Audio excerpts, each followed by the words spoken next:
मध्य प्रदेश की कुछ खबरों की।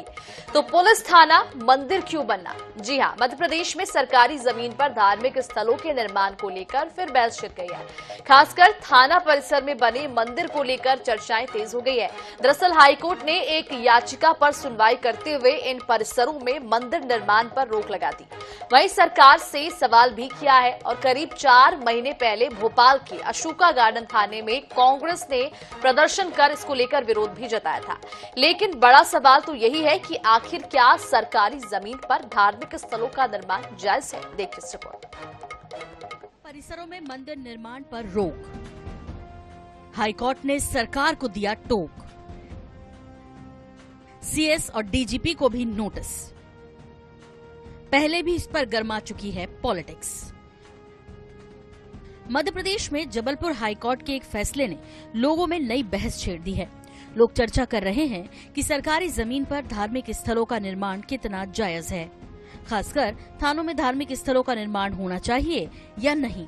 दरअसल हाईकोर्ट ने प्रदेश भर के थाना परिसरों में हो रहे मंदिर के निर्माण को अवैध बताया है और उस पर रोक लगाने को कहा है। कोर्ट ने साफ निर्देश दिया है कि भविष्य में ऐसे अवैध निर्माण बिल्कुल न हो। साथ ही मौजूदा मंदिरों के मसले पर भी 19 नवंबर को सुनवाई करने की बात कही है। हाईकोर्ट ने इसे सुप्रीम कोर्ट के आदेश का उल्लंघन भी बताया। कोर्ट ने राज्य सरकार से पूछा है कि आखिर कैसे शासकीय जमीन पर मंदिर बन रहे हैं और इसके लिए अधिकारी दंडित होंगे, परंतु इसकी अवहेलना करते हुए स्वयं थाने द्वारा मंदिर बनवाए जा रहे हैं थानों के अंदर। और जब इनसे इसके विषय में उनको रोकने के लिए आवेदन दिया गया तो उस पर भी कार्रवाई नहीं हुई और तत्कालीन कलेक्टर को भी बताया गया था, परंतु इन सब ने कोई एक्शन नहीं लिया है। तो हमारा इसमें माननीय न्यायालय से प्रार्थना की है कि इन सभी जो अवैध धार्मिक स्थल है इनको हटाया जाए और जो जिम्मेदार अधिकारी हैं जिनका काम था सार्वजनिक संपत्ति की रक्षा करना, उनके द्वारा चूंकि स्वयं निर्माण किया गया, थाने में घुसकर तो कोई कर नहीं सकता है, तो उन पर भी सिविल सर्विस रूल्स के तहत एक्शन हमने उसमें मांगा है।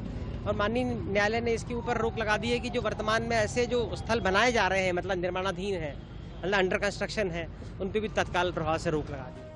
याचिकाकर्ता ओपी यादव ने जबलपुर शहर के सिविल लाइन, लाडगंज, मदन महल और विजयनगर थाने में बने मंदिरों की फोटो भी याचिका में लगाई है। उनका कहना है कि पुलिस अधिकारी सुप्रीम कोर्ट के आदेश की अवहेलना कर रहे हैं। अब इस पर हाईकोर्ट के चीफ जस्टिस सुरेश कुमार कैथ की डिवीजन बेंच ने मुख्य सचिव अनुराग जैन, डीजीपी सुधीर सक्सेना को नोटिस देकर जवाब मांगा है। नोटिस गृह विभाग, नगरीय प्रशासन विभाग को भी दिए गए हैं। वैसे फिलहाल इस मामले पर सियासी प्रतिक्रिया बहुत संभल के दी जा रही है, लेकिन 4 महीने पहले भोपाल में अशोका गार्डन थाने के अंदर बने मंदिर में भाजपा कार्यकर्ताओं के सुंदरकांड पाठ करने पर सियासत हो चुकी है। प्रदेश कांग्रेस अध्यक्ष जीतू पटवारी और अन्य नेता टीआई हेमंत श्रीवास्तव की शिकायत करने पीएचक्यू पहुंच गए थे। उन्होंने पुलिस कमिश्नर हरिनारायण चारी मिश्र से टीआई को सस्पेंड करने की मांग की थी। कांग्रेस नेताओं ने ये भी कहा था कि कार्रवाई नहीं हुई तो यहाँ हर धर्म के लोग त्योहार मनाएंगे। हालांकि अब जब एक याचिका की सुनवाई के दौरान हाईकोर्ट थाने में मंदिर निर्माण पर सख्त हुआ है, तो इस पर वैसी तीखी राजनीतिक प्रतिक्रिया देखने को नहीं मिल रही।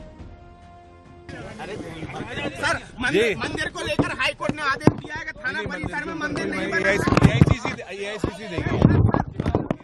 जब सरकार की आंख के सामने इस तरह की काम हो रहे हैं और अगर कोर्ट को उस पर जो है सवाल करने का अधिकार है, तो सरकार को उसका जवाब देना चाहिए, कोर्ट को संतुष्ट करना चाहिए। जब भी समाज को रक्षा की आवश्यकता होती है, किसको याद करता है? हनुमान जी को याद करता है। तो यदि थानों में विपरीत परिस्थितियों का सामना करने के लिए लोगों ने यदि हनुमान जी के मंदिर बनाए भी हैं, तो इसमें बाकी लोगों के पेट में दर्द क्यों होना चाहिए? हिंदुओं के मंदिर या हनुमान जी के मंदिर भारत के थानों में नहीं मिलेंगे तो क्या इटली के थानों में मिलेंगे? मध्य प्रदेश के थानों में मंदिर निर्माण सिर्फ जबलपुर की बात नहीं है। मंदिर तो भोपाल के थानों में भी हैं और कई दूसरे शहरों में भी। इसलिए हाईकोर्ट की सख्ती पर पूरे प्रदेश में बहस गर्म है। सवाल ये है कि क्या थाना परिसरों में कानून की अनदेखी हो रही है? Bureau report, I news 24/7।